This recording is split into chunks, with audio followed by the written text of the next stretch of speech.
다음 우리가 간벌을 넘어서 이제 군상간벌이라는 게 있습니다. 군상간벌, 대상간벌 나중에 또 배울 겁니다. 간벌.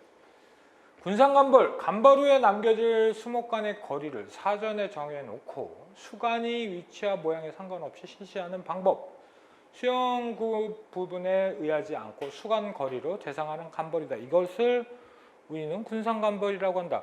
즉 간벌, 수영이 나쁘고 하게 이렇게 자르는 게 아니고 군상간벌이라는 것은 일정 간격을 둡니다. 그냥 그래서 여기 하게 되면 여기서 간벌하게 되고 또 여기서 하면 간벌을 하고 일정한 간격을 둬서 간벌을 한다라는 의미겠죠.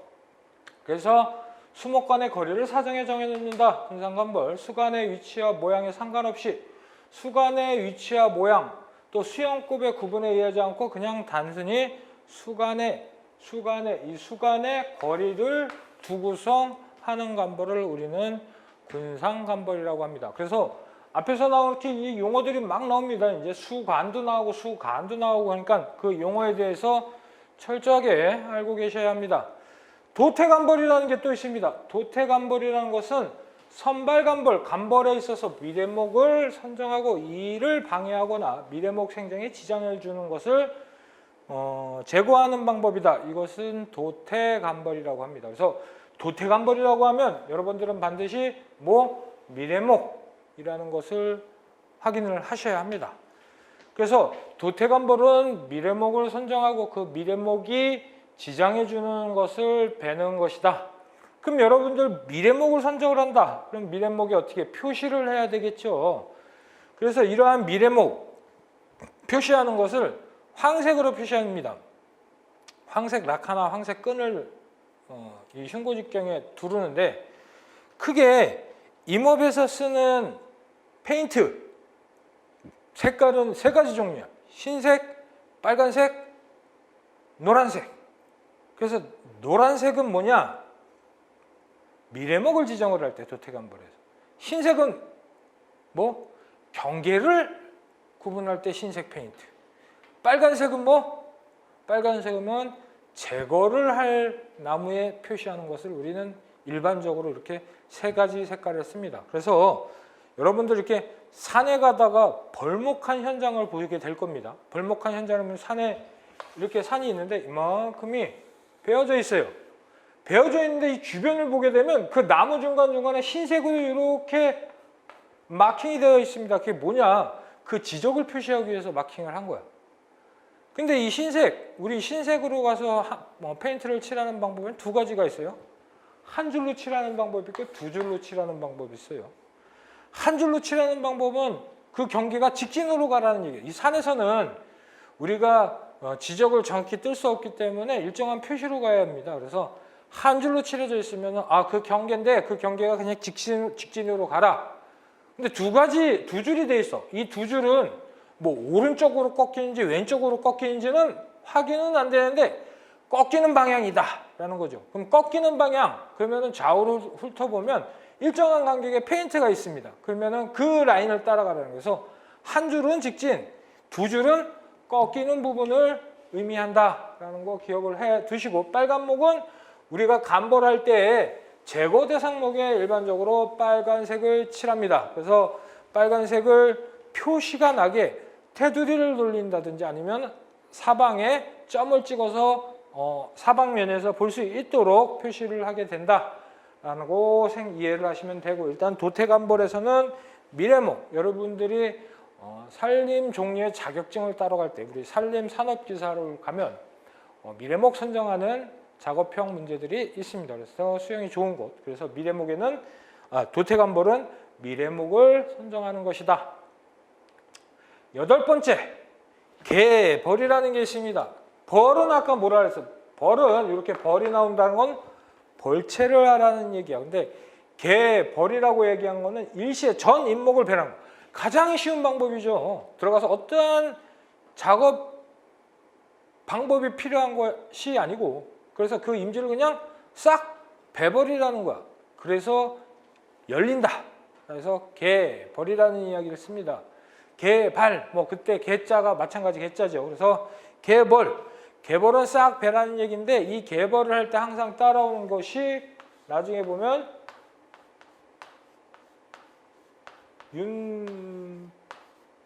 윤벌기라는 이야기가 반드시 따라옵니다. 그래서 계벌은 윤벌기다라고 보시면 됩니다. 그래서 일시에 전 임목을 벌초하는 것, 계벌. 그래서 생산기간은 따라오는 건 윤벌기다. 그럼 계벌을 하게 되면 나무를 베게 되면 그 다음에는 어떻게 해야 되죠? 나무를 다시 심어야 되겠죠. 그럼 계벌이라는 건 전면적으로 다 뱄으니까 나무를 심을 때 나무는 빛을 좋아하는 수종이 있고 빛을 많이 필요로 하지 않는 수종이 있습니다.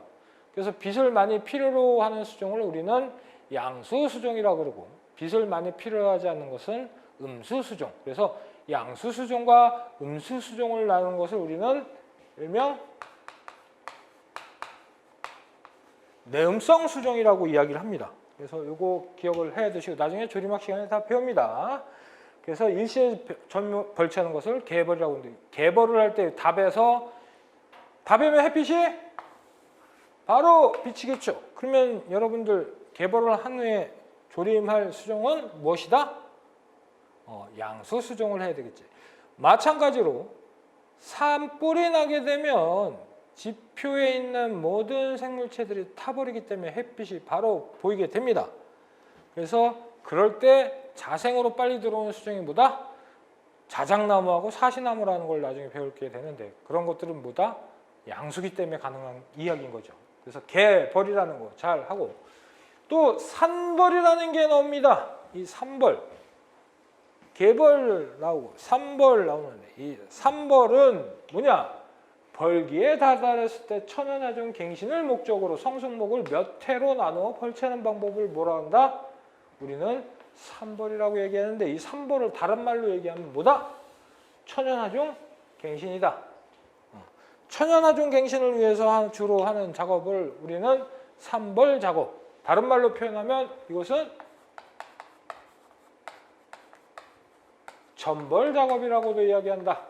이 산벌 작업과 전벌 작업, 천연하종 갱신은 우리 아까 계벌에서는 생산기간이 윤벌기라고 얘기했죠.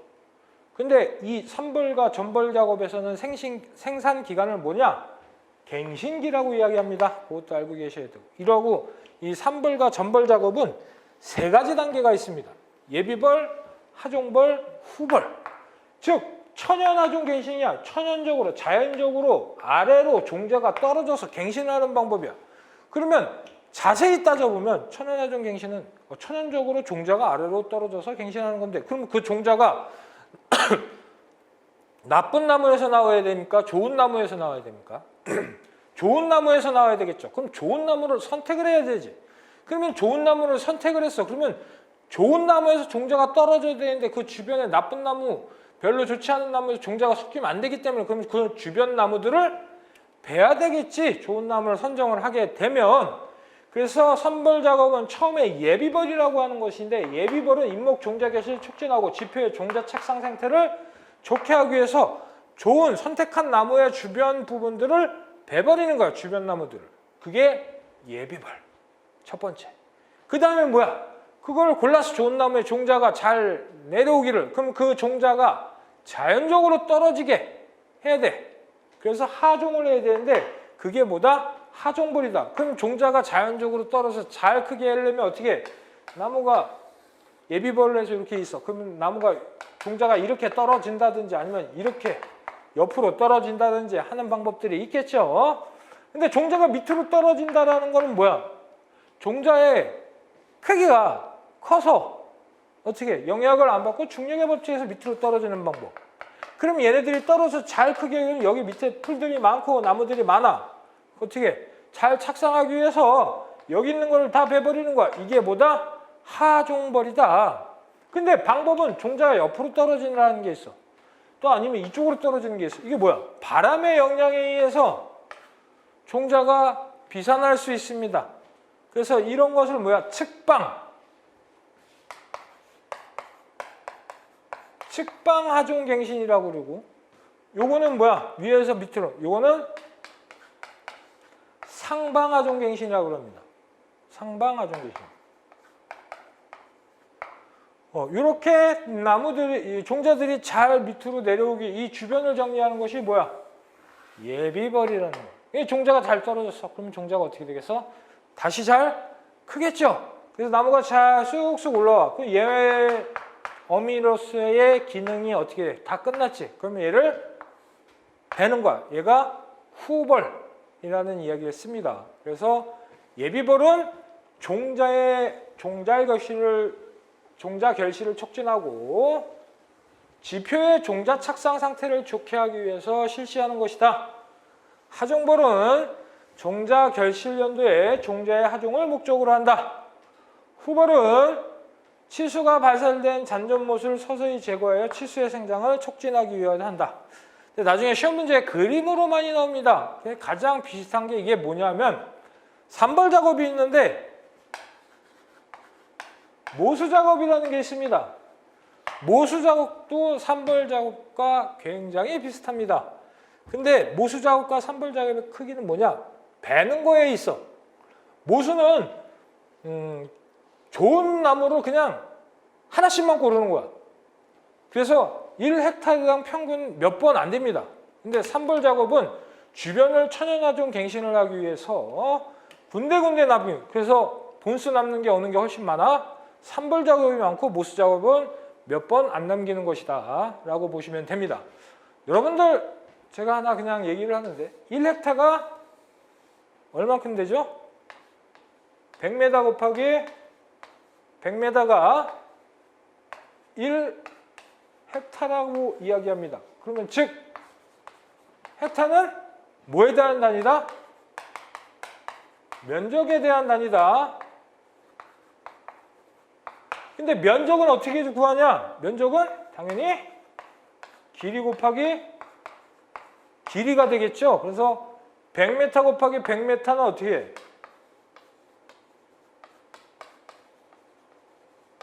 100 곱하기 100은 만이 되고 미터 곱하기 미터는 미터의 제곱이 되기 때문에 이게 면적이 된다. 근데 1헥타는 만, 즉 얼마다? 10,000m의 제곱이 된다. 근데 우리는 아까 제적이라는 얘기를 쓸 때 제가 이빵이라는 얘기를 씁니다. 제적의 단위는 뭐야?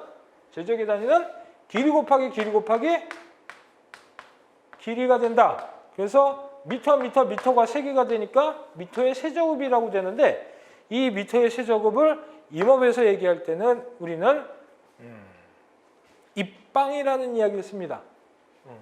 그래서 1미터의 세제곱은 1입방이라는 얘기를 써. 그래서 임업적인 얘기 앞으로 저랑 수업을 할 때 얘기는 1입방이다, 2입방이다, 3입방이다 이런 얘기를 씁니다. 그래서 우리나라에 지금 현재 헥타르당 제적은 약 160입방, 170입방이라고 얘기를 합니다. 그럼 170m의 세제곱이죠. 그러면 1헥타 안에 가로, 세로, 높이 1m짜리가 160개 있다고 보시면 되는 거죠. 뭐 그런 식의 제적. 근데 10번째, 우리 하해 작업이라는 걸 합니다. 하해 작업은 조림목 자람에 지장을 주는 잡초 또는 쓸모없는 관목을 제거하는, 즉 뭐다? 풀베기를 이야기합니다. 그래서 풀베기라는 것을 하해 작업이라고 얘기하는데 제가 왜 이야기를 하냐 하면 예전에 산일을 좀 연세가 있으신 분들이 산일을 하실 때는 풀베기 하러 간다라는 얘기 안 하고 하해 작업을 하러 간다고 얘기합니다. 그래서 헷갈리시면 안 됩니다. 나 오늘 뭐 하세요? 오늘 나 저쪽에 하해 작업하러 가. 그건 즉 풀베기를 하러 간다 라고 알고 계셔야 돼. 이런 거를 용어를 잘 모르면 나중에 공부해서 가도 무시당하는 경우가 있습니다. 그래서 일반적인 용어들은 다 여러분들이 알고 계셔야 돼요. 수하식재, 앞에서 제가 얘기한 것. 수는 뭐야? 수. 나무를 얘기하죠. 수하는 나무 아래 식재하는 것. 그러니까 나무 아래 식재하는 것을 우리는 수하식재라는 거예요. 그래서 성숙림 밑에 묘목을 심어 갱신기간을 단축하는 효과가 있는 식재 방법이다. 그래서 수하식재 방법을 라는 게 있다. 12번째, 우리 지존 작업. 지는 땅을 어떻게 정리하는 작업을 이야기하고 인공조림이나 천연갱신의 준비를 위하여 잡초목이나 벌채목의 가지, 잎을 제거하는 작업, 일반적으로 기계나 낫 등에 의해서 풀백이 지존 정리가 실시되면 불을 놓아 장애물을 소각하는 화존 입지가 있다고 하는데, 이거를 지금 우리나라에서 하면 어떻게 다 감옥을 가겠죠. 불을 내서 땅을 정리한다? 말도 안 되는 얘기지만 이렇게 하는 데가 우리 동남아죠. 제가 인도네시아에서 6년을 근무하고 왔습니다. 그래서 인도네시아에는 이 화입 지존법을 보고 하는 걸 봤는데 우리나라에서 말도 안 된다. 그래서 지존 작업이라는 것은 어떻게 조림을 하기 위해서 땅을 다지는 일을 이야기한다 라고 보시면 되겠죠. 그 다음에 교목과 감목이 있습니다. 교목은 뭐야? 일반적으로 큰 나무를 이야기합니다. 그래서 뭐 8m, 6m가 있는데 일반적으로 시간이 지남에 따라 높이가 큰 나무를 교목이라고 하고, 관목이라는 것은 시간이 지나도 나무가 계속 낮게 있는 거, 뭐 3m, 2m 밑으로 되어 있다고 옆으로 퍼지는 거, 이러한 관목들은 조경수목으로 많이 쓰고 있죠. 그래서 교목, 감목. 근데 이러한 교목과 감목, 어정쩡한 크기, 이걸 뭐라 그러냐? 우리는 아교목이라고 합니다. 요거 잘 기억도 하고. 그 다음에 16번째, 17번째 있는데 원구, 말구가 있습니다. 나무를 봤을 때 이 원구, 말구라는 것은 나무가 우리가 1번, 2번은 그대로 크는 거, 3번은 이렇게 크는 거. 일반적으로 나무가 크면 어떻게? 점점 가면서 좁아지겠죠. 근데 나무를 벨니다. 그럼 벤 나무는 어떻게? 이렇게 되겠죠. 그러면은 요 부분의 명칭하고 요 부분의 명칭. 우리나라는 지금 이러한 쓰러진 나무를 뭐라 그랬지? 잎목 제적이라고 얘기했죠.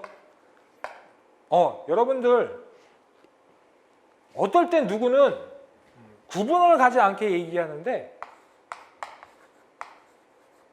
잎목이라는 게 있고 잎목이라는 얘기를 씁니다. 산에 있어. 어느 한 산에 사는 나무들이 많잖아. 저 산의 잎목을 봐. 저 산의 잎목을 봐. 그 차이가 뭘까요? 잎목이 잎목이라는 거는 이 설립자잖아. 산에 서 있는 나무만을 이야기하는 거야. 이건 잎목. 잎목이라고 하는 것은 나무를 이야기하는 거야. 근데 산의 나무는 서 있는 나무도 있고 뱃나무도 있잖아. 그럴 때는 우리 잎목. 근데 잎목제적하고 잎목제적이라는 게 있어. 그 잎목제적은 어떻게? 서 있는 나무의 제적을 측정하는 거야.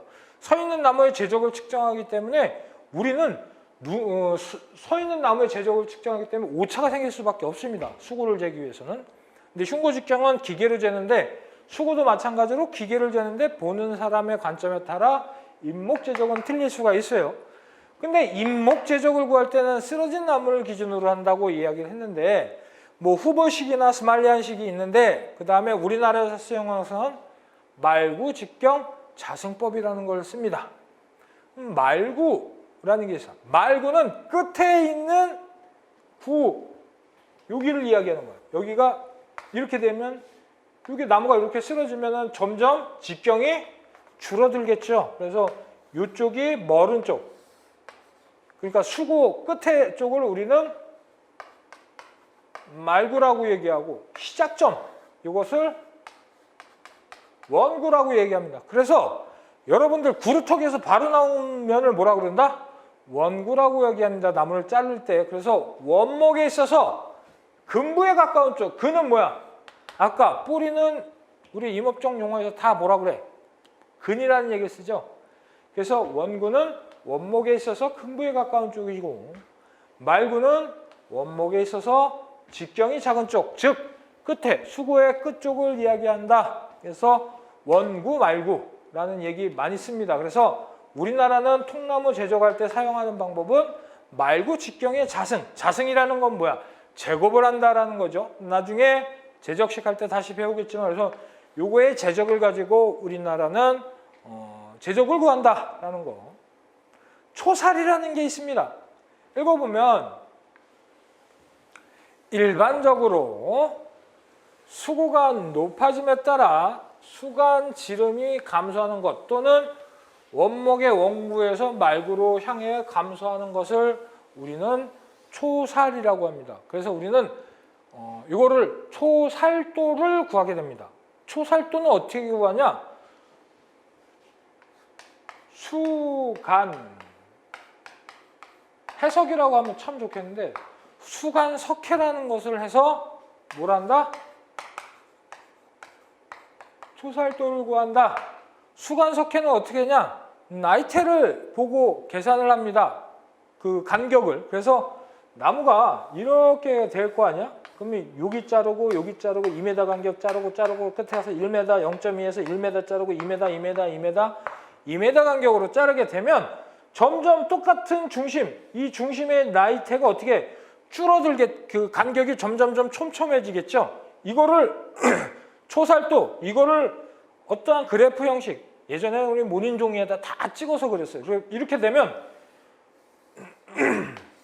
이런 형태의 나무가 구현이 됩니다. 그래서 이게 초살도가 촘촘한 걸 초살도가 높다. 아니면 점점 이렇게 가는 걸 초살도가 높다. 그래서 보면 이렇게 이제 그림을 그리게 되면 이렇게 되고 이런 식의 방향에 나가는 것을 우리는 초살이라고 이야기하는 겁니다. 그래서 이러한 초살은 어떠한 방법? 수간석회에 의한 방법으로 실행하게 된다라고 보시면 됩니다.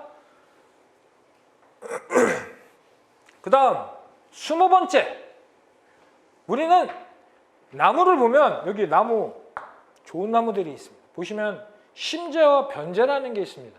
심재는 나무에 보면 이 바깥쪽, 이 바깥쪽을 우리는 숲이라고 이야기하는데, 숲이 뭐 보면 나중에 여러 나무의 기관에 대한 명칭을 뭐 확인하게 되는데, 그거 뭐 사부, 목부 뭐 이런 게 많이 있는데, 그게 아니고 지금 여기서는 이 숲이 안쪽에 색깔, 요게 잘 보이네. 빨간색과 그렇지 않은 색, 이게 빨간색 안쪽을 우리는 심재라고 얘기하고 바깥쪽을 우리는 변재라고 이야기합니다. 그래서 나무줄기의 내부를 차지하고 있는 색깔, 요거 심재, 바깥쪽 부분, 요 심재를 바깥으로 요 부분을 우리는 변재라고 하는데, 심재와 변재가 왜 생기냐? 심재는 조직이 죽은 상태를 이야기하고 있습니다. 조직이 죽어서 이렇게 붉게 되는 거야. 그럼 변재는 조직이 아직 살아있는 조직이야. 그래서 변재는 심재로 갈 겁니다. 그러면 이 빨간색이 점점 어떻게 돼? 크면 클수록 점점 커지겠지. 그럼 여기서 여러분들이 유추해야 되는 거예요. 심재가 변재 쪽으로 계속 점점점 커져. 그럼 생장은 수피를 중심으로 해서 바깥쪽에서 안으로 생장하는 게 아니고, 이 나무의 가운데 점을 수라고 하는데, 이 수서부터 어떻게 점점 생장을 바깥쪽으로 한다라는 걸 유추할 수 있죠. 그렇기 때문에 점점 이렇게 해서 심재가 바깥으로 점점 커져 나갑니다. 그래서 심재는 안쪽에 있는 죽은 조직으로서 붉은색을 띠고, 변재는 아직 생장을 하고 있는 조직으로서 수피 쪽에 있는 붙어서 색깔이 연한 색을 우리는 변재라고 한다라고 기억을 해 두셔야 합니다.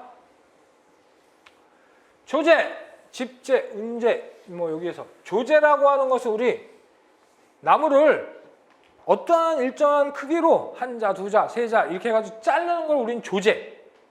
집재라는 것은 이러한 나무들, 조재한 나무들을 움직이는 거, 찝어서 올리는 걸 집재.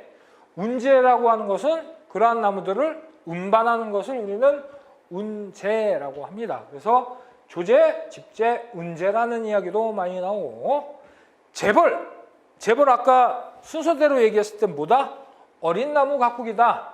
간벌 이전에 실시하는 것으로 불필요한 수종 또는 인목을 제거하는 방법인데, 이러한 재벌의 원칙적인 의미는 조림 수종, 주변의 침입 수종을 모두 베는 것을 우리는 재벌이라고 한다라고 기억을 해 두시면 되고, 다음 우리 무육하고 보육이 있습니다. 무육, 보육 같은 얘기입니다.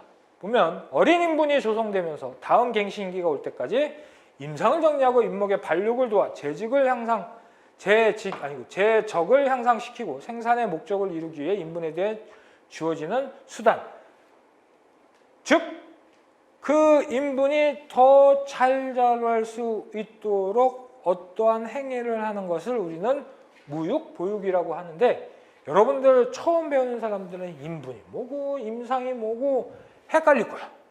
그럼 그거를 한번 정리해 보겠습니다. 우리 산에 구성하고 있는 나무들을 먼저 보면 이 나무 한 구리가 있죠. 근데 나무라고 하면 우리 초등학생, 중학생, 고등학생 일반적인 사람 다 나무라고 알고 있습니다. 왜 그래서 임업직을 하기 위해서 이거는 나무보다는 수종이라는 이야기를 쓰죠. 수종이라는 얘기를 씁니다. 그럼 수종에 여러 가지 수종이 있어. 우리 잣나무가 있고 그 다음에 소나무가 있고 또 어떤 데는 우리 상수리나무가 있고 그 다음에 떡갈나무가 이렇게 있습니다. 각각이 있을 때 우리는 잣나무, 소나무, 상수리나무, 떡갈나무라고 이야기하는데 집단화되는 상태가 나무들이 모여있는 상태를 우리는 뭐다? 그때서부터 우리는 인분이라는 이야기 씁니다. 인분이라고 씁니다. 그러면 잣나무들이 막 모여있어. 그럼 잣나무들이 이렇게 막 모여있는 걸 뭐라 그러냐? 우리는 잣나무 인분이라고 이야기하고 소나무들이 막 모여있어. 이것을 소나무 인분이라고 하고 상수리나무들이 막 모여있어. 이거는 우리는 상수리나무 인분이라고 그러고 또 떡갈나무들이 막 모여있으면 떡갈나무 인분이라고 얘기합니다. 그래서 인분이라는 건 어떠한 수종들이 집단화한 형태를 우리는 인분이라는 이야기를 씁니다. 근데 중요한 사실, 이 잣나무 인분들이 뭐 잣나무 인분하고 또 옆에 소나무 인분들이 이렇게 모여 있어. 우리는 이 형태를 가지고 침엽수림이라고 합니다. 침엽수림.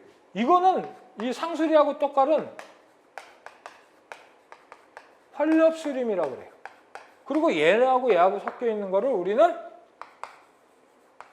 혼혈임이라고 이야기했습니다. 침엽수림이라는 건 뭐예요?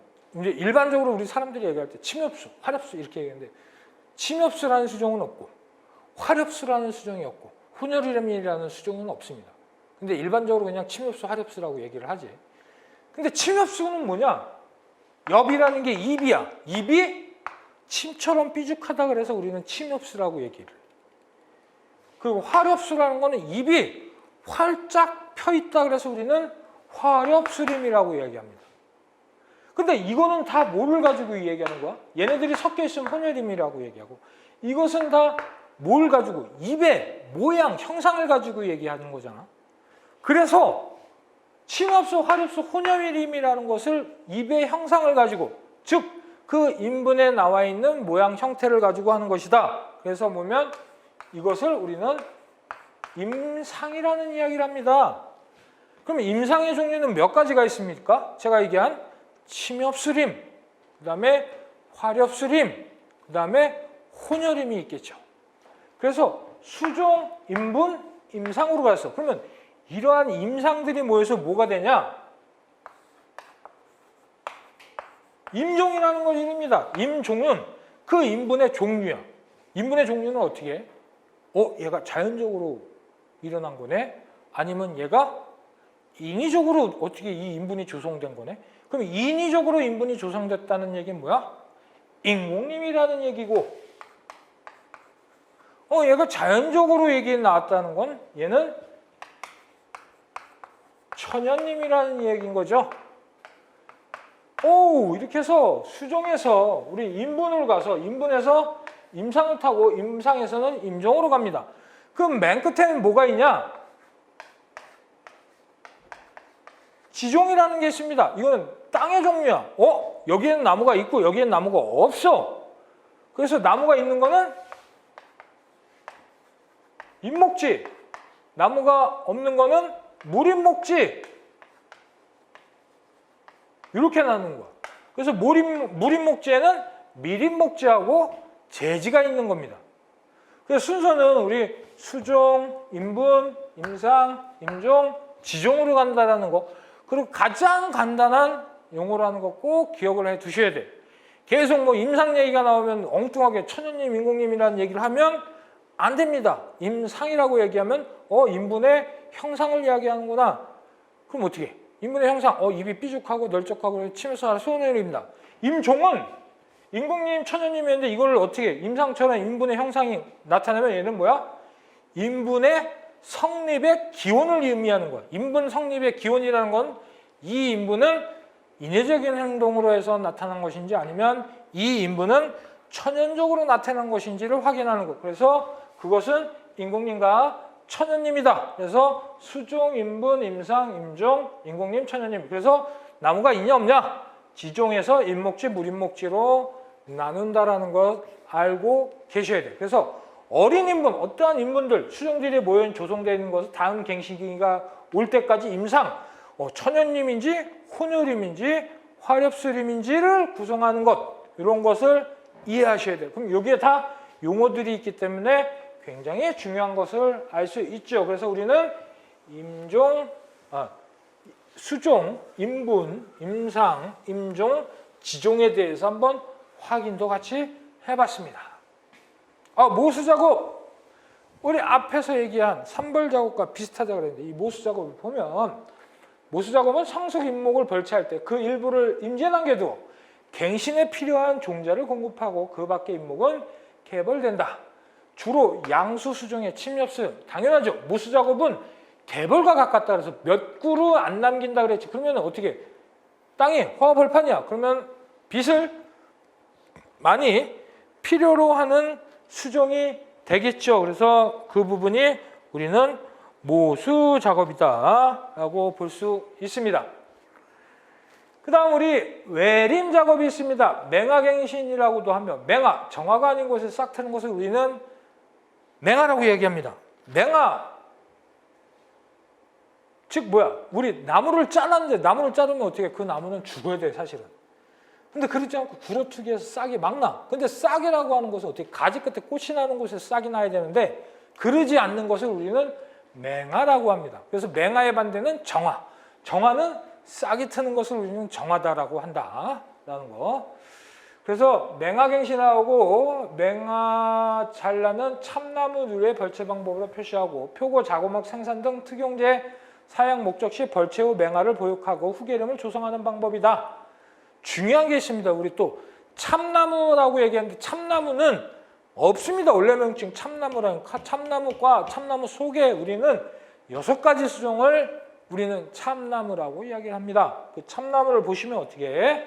신갈나무, 상수리나무, 굴참나무, 갈참나무, 졸참나무, 떡갈나무 이 6수종을 우리는 참나무류라고 얘기합니다. 이 참나무류는 조리막 시간에 학명을 통해서 시험 문제 다음 중 참나무에 속하지 않는 것은 엄청나고 그 참나무류의 특징을 나오고 학명으로 나오는 시험 문제가 지속적으로 나오고 있습니다.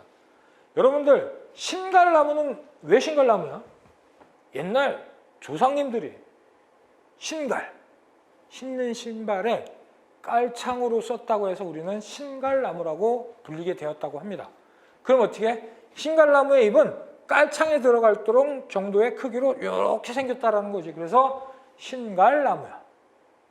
상수리나무는 뭐야? 완전 상수리. 우리 높은 사람한테 뭐 어떻게 해? 수라상. 이 상수리나무에 그럼 뭐가 나겠어? 이 도토리묵.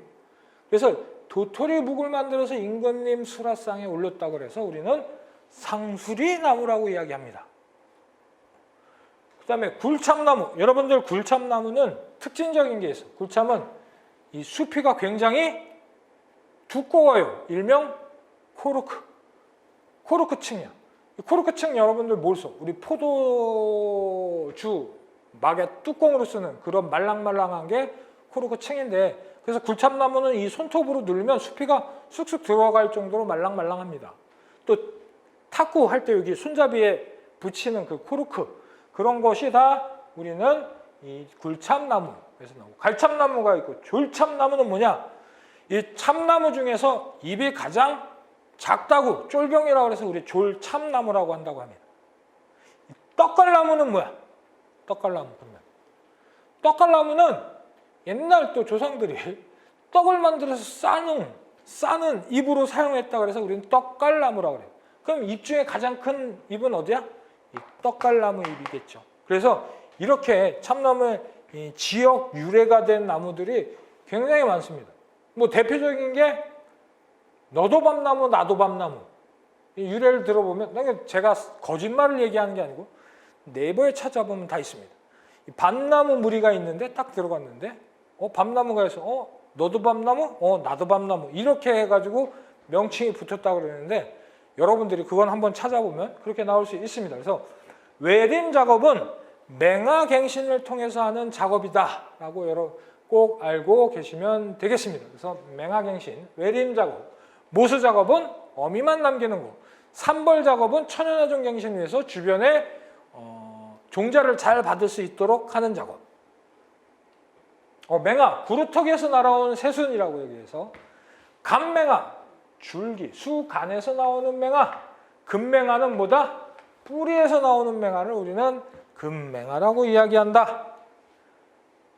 시비, 비료 주는 것을 우리는 시비라고 얘기합니다. 비료 주기 시비 말고 다른 건 비배라는 이야기도 씁니다. 우리 시비나 비배나 같은 얘기, 비료 준다라는 거. 우리 비료 왜 준다 그랬죠? 생장을 좋게 하기 위해서. 생장을 좋게 하면 무슨 효과가 난다? 키가 큰다. 쉽게 생각해서 여러분들 콩나물 쭉쭉 큰 거 보면 다 뭐야? 비료 줬다라는 거 아니야? 영양분 줘가지고 그냥 뭐 크게만 받는. 그래서 콩나무가 옆으로 안 크고 어떻게 길게만 크는 이유가 뭐야? 다 영양분만 계속 준 거 아니야? 그래서 영양분을 주는 건 어떻게 큰다? 위로 큰다. 수고 생장을 하고. 옆으로 크게 하는 것은 뭐다? 이 밀도를 조절을 해야 되는데 그 밀도 조절하는 방법은 뭐다? 간벌이다 라고 여러분 기억을 하셔야 합니다. 택벌은 뭐야? 택벌은 벌이 들어갔기 때문에 베는 건데 어떻게? 택해서 벌채하는 거겠죠. 그래서 택벌이 되는 겁니다. 그래서 택벌이라는 것은 잎목 선택하여 수확하는 것을 대부분으로 큰 나무를 벌채 이용하고 이 자리에 어린 나무가 자라게 되는 숲을 늘 유지하는 특징이 있다. 개벌하고 택벌의 차이가 있습니다. 개벌은 그냥 다 베버리면 되는데 택벌은 좋은 나무, 잎목으로서 가치 있는 나무를 골라서 베는 거야. 그럼 주변에 나무들이 다 자라있어. 그럼 택벌을 하고 나서 나무를 심으려면 주변에 나무들이 있기 때문에 빛을 바로 받지를 못하겠죠. 그럼 택벌은 양수 수정에 적합한 방법이다. 양수 수정에는 적합하지 않은 방법이다. 그리고 또한 개벌은 그냥 베면 되는데 택벌은 그 주변 나무를 훼손하지 않고 베기 위해서 어때? 기술적인 측면도 많이 필요하다. 그래서 나중에 여러분들 보면 개벌 가장 작업하기 쉬운 순서 개벌, 모수, 삼벌, 그 다음에 택벌 이렇게 나옵니다. 그 다음에 이게 가장 작업하기 쉬운 순서. 그 다음에 가장 환경 친화적인 방법은 택벌, 삼벌, 모수, 개벌. 그래서 시험 문제 가끔씩 뭐 빛을 필요로 하는 수정 아니면은 작업 방법이 쉬운 수정, 친환경적인 수정 그러면 개벌, 모수, 삼벌, 택벌인데 이 순서가 뒤죽박죽으로 바뀌는 건 하나도 없어. 이렇게 가거나 아니면 이렇게 가는 방법입니다. 그래서 중간에 여러분들이 잘 기억해야 되는 게 가장 쉬운 방법은 싹 빼는 개벌, 그 다음에 한두 개만 남겨놓고 베는 거, 아니면 듬성듬성 베는 거, 아니면 골라서만 베는 거. 그래서 개벌, 모수, 삼벌, 택벌 작업이 있다. 우리 아까 개벌에서는 뭐가 필요하다? 윤벌기. 그리고 삼벌 작업에서는 갱신기. 택벌 작업에서는 뭐가 필요하다? 회기년이라는 게 있습니다. 여러분들 이 생산기간에 대해서 시험 문제가 나오는데 이 생산 문제에 대한 시험 문제를 굉장히 어렵게 생각해. 왜? 말을 했는데 그 말이 뭔지 기억이 뭐 말 의미도 모르겠고 그 말이 그 말인 것 같기도 하고. 근데 반드시 외워야 됩니다. 개벌은 윤벌기, 삼벌은 갱신기. 왜? 삼벌은 천연화종 갱신이니까 외울 수 있고 택벌은 회기년. 근데 윤벌기하고 택벌을 얘기하면 다 생산기간이에요. 윤벌기는 일순벌 하는데 일순벌이라는 얘기가 꼭 들어갑니다. 이거는 벌채라는 얘기가 들어갑니다. 한번 벌구를 다시 들어올 때 벌구하는 거. 근데 이 말이 그 말이고 이 말이 이 말인 것 같고 도대체 모르겠다. 근데 영어로 해야 되는데 이 윤벌기는 로테이션 피어리드라는 이야기를 쓰고 회기년은 커팅 사이클이라는 이야기를 씁니다. 어떤 의미? 이거는 베는데 기준. 이거는 로테이션 돌아오는 거예요. 심구, 배구까지 일순벌 돌아온 로테이션 하는데 초점이 맞춰진 거고 이건 커팅 사이클에서 자르는 거에 대한 초점이 맞춰진 거. 이거 꼭 알고 계셔야 합니다. 셔터 할게요.